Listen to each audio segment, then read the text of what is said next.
Welcome back. Today we're actually going to start the fighting in World War One, so this is where it really gets exciting.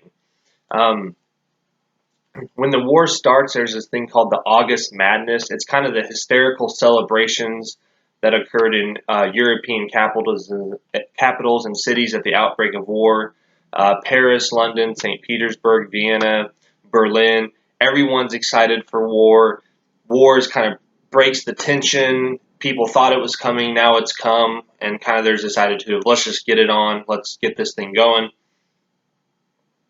The Kaiser gives a real famous speech where he says the sword has been thrust into our hands. You know, we didn't want war, but it's forced on us, so now we're going to fight it. There's an English poet, Rupert Brooke. He writes a poem at the outbreak of war. You can read it on slide 8. It's kind of eerie. The countries of Europe experienced something called the domestic truce.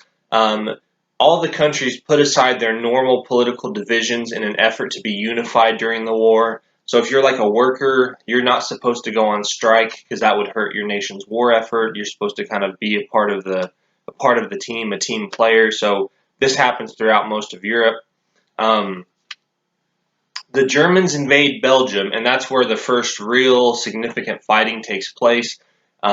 If you look at slide 10, before they can get to Paris, they have to go through Belgium, and to go through Belgium, they have to they have to capture and then go past Liège and Namur. These are Belgian forts. They're very strongly fortified. They're built to withstand sieges. If you look at slide 12, you can see how Liège is the center, and then there's all these forts around it. So it's like a system of interlocking forts that help protect each other.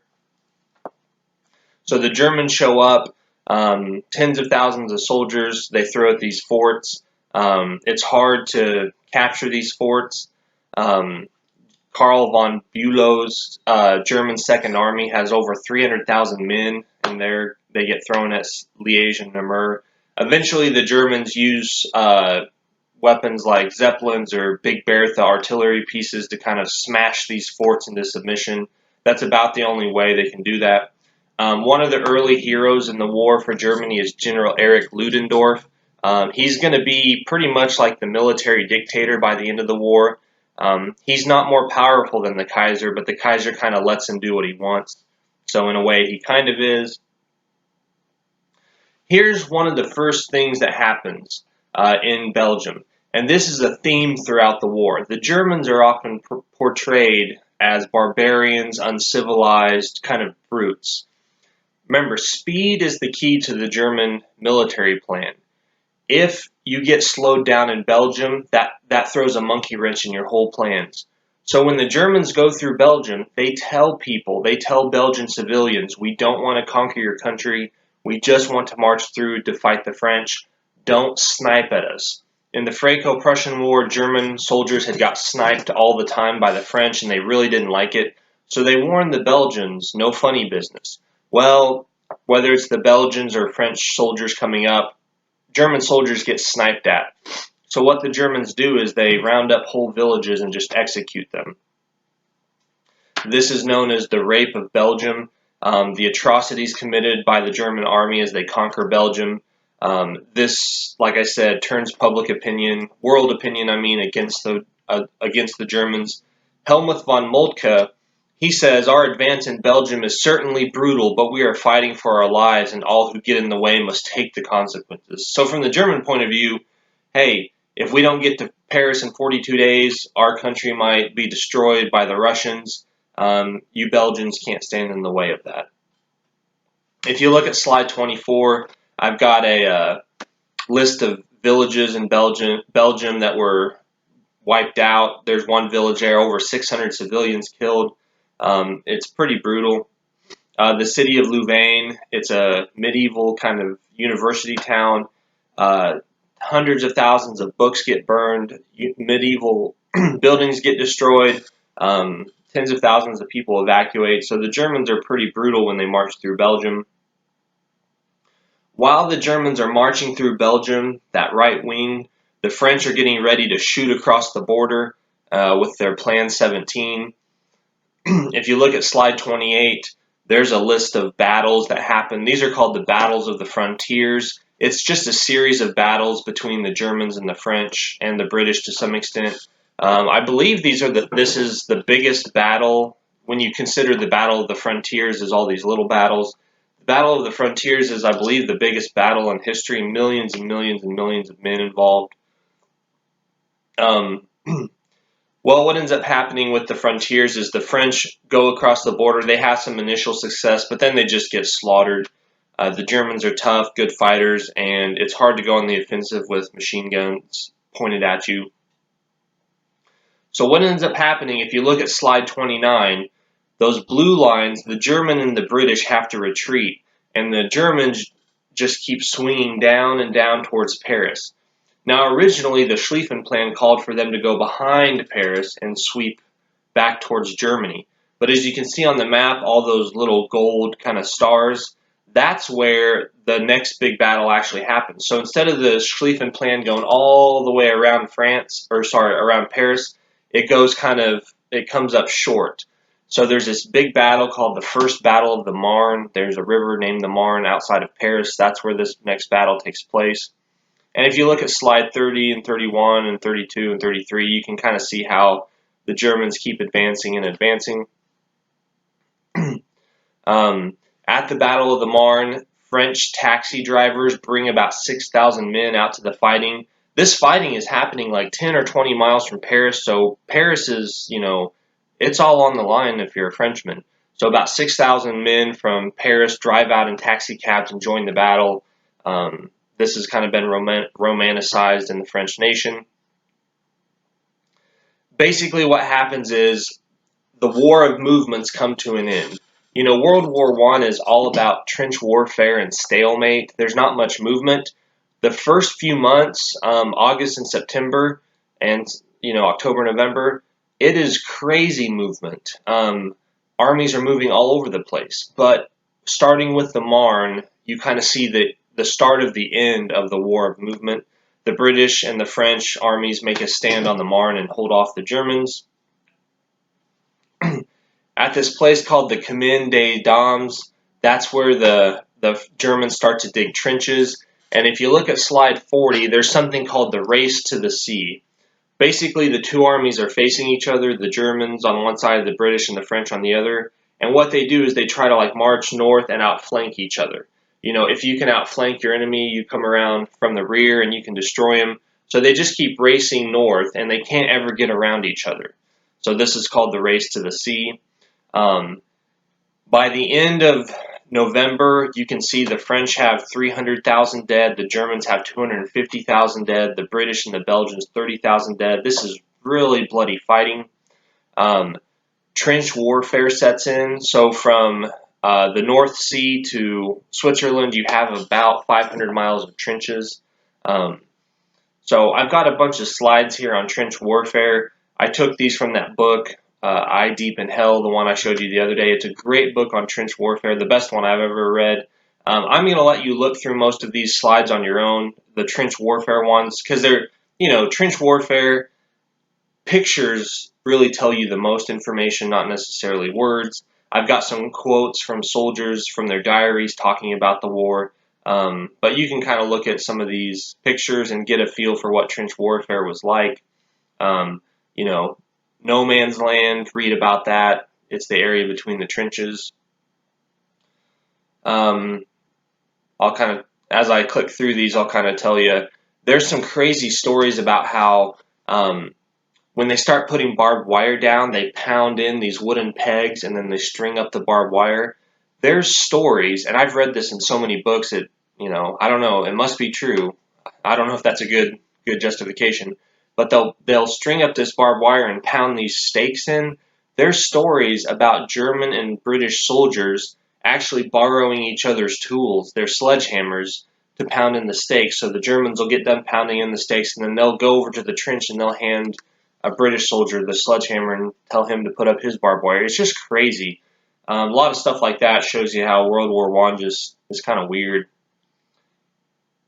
Oh yeah, I do want to warn you, there are some gross pictures in this slideshow. If you're stuck in the trenches and it rains, your feet get wet and you get trench foot, So there are some pictures of some feet that have some medical issues. So just just a fair warning, when I taught this class face to face, I forgot to tell them, and I clicked the slide, and this person's foot came up with the skin all peeling off, and a bunch of people were like, "Oh, I don't want to see that." So I'll give you some warning. Okay, yeah, trenches are just a terrible place to be.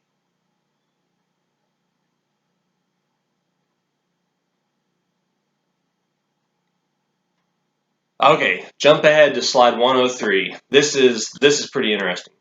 You've got these new weapons in World War I that hadn't been used before. You got zeppelins and submarines. So I want to talk about each real quick. The British control the seas. They have huge battleships, dreadnoughts, cruisers.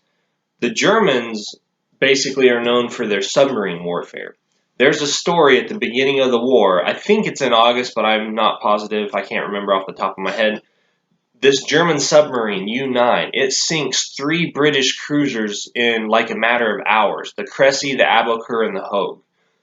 These 3 ships get sunk by one submarine, and the British, Navy is just thinking, oh my gosh, like, is this new weapon the submarine? Is this going to totally wipe out our Navy? They're really scared. There's kind of this really interesting story. There's at least one British sailor that we know of. He was sunk on all 3 ships. So he was on, like, I don't remember the order, but he's on the Cressy. It gets sunk by the submarine, so he swims to the Aboukir. They pull him aboard. The Aboukir gets sunk. He swims to the Hogue. The Hogue gets sunk. He survives all 3 of these, so either he's really lucky, or if you look at it a different way, he's bad luck because every ship he got on ended up going down. But the British are really worried. About 1,400 British sailors die. That's a lot to die in just one day. Here's something that's really important for the end of the war. The British and the Germans blockade each other. What ends up happening is the British use their surface ships to blockade Germany so they don't let food or medicine or munitions get to Germany. The Germans use their U-boats to blockade the island of Great Britain. So they don't want food or munitions or medical supplies, etc., getting to Great Britain. So if you look at slide 107, that shows you the British blockade. And then slide 108 shows you the German blockade. Here's the problem. I wish I was going to get some water bottles to show this to you, but I'll just have to use my hands.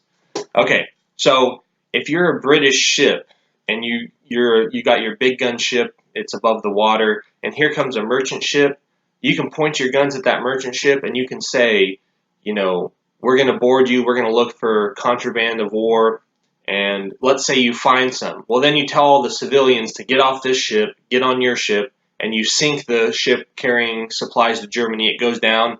No civilians are killed. And you still achieve your goal of blockading Germany. Here's the German perspective. You're a German submarine, and here's the merchant ship. You surface to see if there's contraband of war. Well, this merchant ship has a deck gun, and it just gets a little pot shot at you, and your submarine is ruined now because you have to go underwater. You can't afford to have any damage. So what the German submarines do is they can't surface. They have to actually sink the ship without warning, and they can't take civilians onto their submarine. So the only way the Germans can really effectively blockade the British is to basically kill civilians. This happens with the Lusitania in May 1915. About 1,200 people were killed. It was carrying weapons, but it also was a passenger ship. 128 Americans died. Later on, in March 1916, the Germans hit this ship called the Sussex. It doesn't sink, but it's badly damaged, and a lot of civilians are killed. Eventually, the Germans issue something called the Sussex Pledge. And what this is it's a promise to stop using unrestricted submarine warfare. The Germans think, look, if we sink too many ships this way, we're going to anger the Americans and they're going to come into the war and they would be too powerful. They would throw the scales towards our enemies.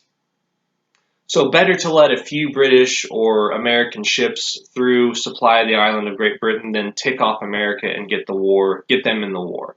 So Germany calms down after a little while. The American President Woodrow Wilson threatens Germany, so they kind of back down. If you look at slide 110, Walter Schwager, he's the German U-boat captain. He talks about what it was like to see the Lusitania sink. So read his quote. It's pretty eerie. The Germans get portrayed, like I said, as barbarians. Excuse me. They don't really help their own cause. If you look at slide 112, that's like a German medallion or medal coin, something, and it basically shows the Lusitania sinking, and it shows the people that died going down to, like, I don't know if it's hell or something, but they're basically like buying a ticket from a skeleton for the afterlife. Um, so it's not really a good thing to celebrate when you sink a civilian ship, but the Germans do it. There's a bunch of propaganda posters. The Lusitania is really used in recruitment. You can see how the Allies use this. So that's a little bit about submarine warfare. We'll talk more at the end of the war about that. Now I want to talk about Zeppelins real quick. The guy that invented the Zeppelin, Ferdinand von Zeppelin, he actually was in America during the American Civil War as an observer. He went up in a hot air balloon, and he talks about how when he was up in this balloon, he kind of had an aha moment, and he thought, I bet in the future aerial war is going to be really important. So he goes back to Germany, he starts building Zeppelins. I've got some pictures of different ones, which how long they could fly and the speed. And you know, Zeppelins are better than airplanes. Airplanes can only stay in the sky a few hours. They can't carry very much. Zeppelins can stay in the air for over a day. They can carry a lot more explosives. So Zeppelins actually are kind of at the forefront of aerial warfare, not necessarily airplanes. I've got a link later on that is a modern documentary about Zeppelins. It's awesome. You should watch it. But if you look at slide 122, inside the skeletal frame of these Zeppelins are these bags of like plastic that hold the gas, the hydrogen.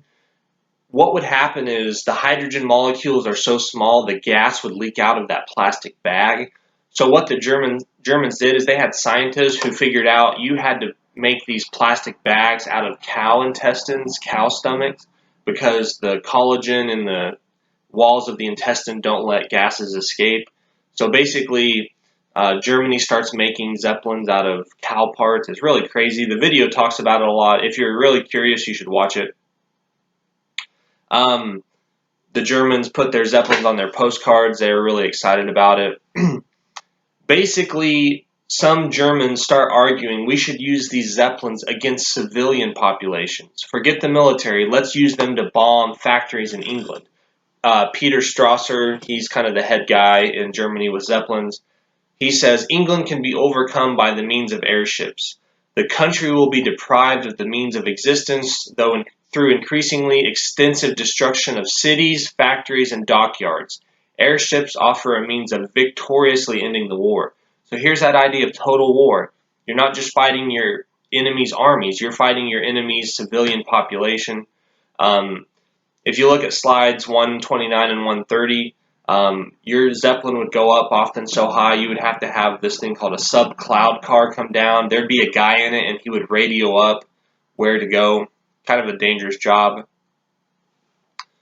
The Kaiser at first refuses to let Zeppelins be used to bomb German or British cities. Remember, he used to spend his summers in England because he's cousins with the King of England. They tell the Kaiser, don't worry, these bombs are so precise, we can go over a city and only hit the factory, we won't hit houses. But that doesn't happen. The Zeppelins start bombing places like London. They hit factories, they hit residential areas, they even hit schools sometimes. There's one school where like 30-some elementary students are killed. So once again, these Zeppelins make the Germans look like they're barbarians.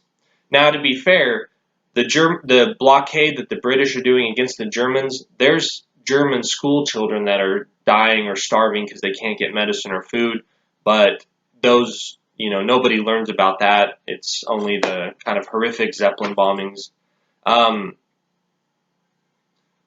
Look at slide 143. Eventually, the British figure out how to take down Zeppelins. I'm not going to explain it on this video just because I want to get to the next section, but it's awesome how they learn to shoot down these Zeppelins. It uses three things: concave sound mirrors, the Lewis machine gun and airplanes, you should click on that link and watch at the 33-minute mark. It'll show you how they shoot it down. It's pretty cool. Okay, I'm going to stop there. Next time we'll just keep going and we'll get into some of the battles.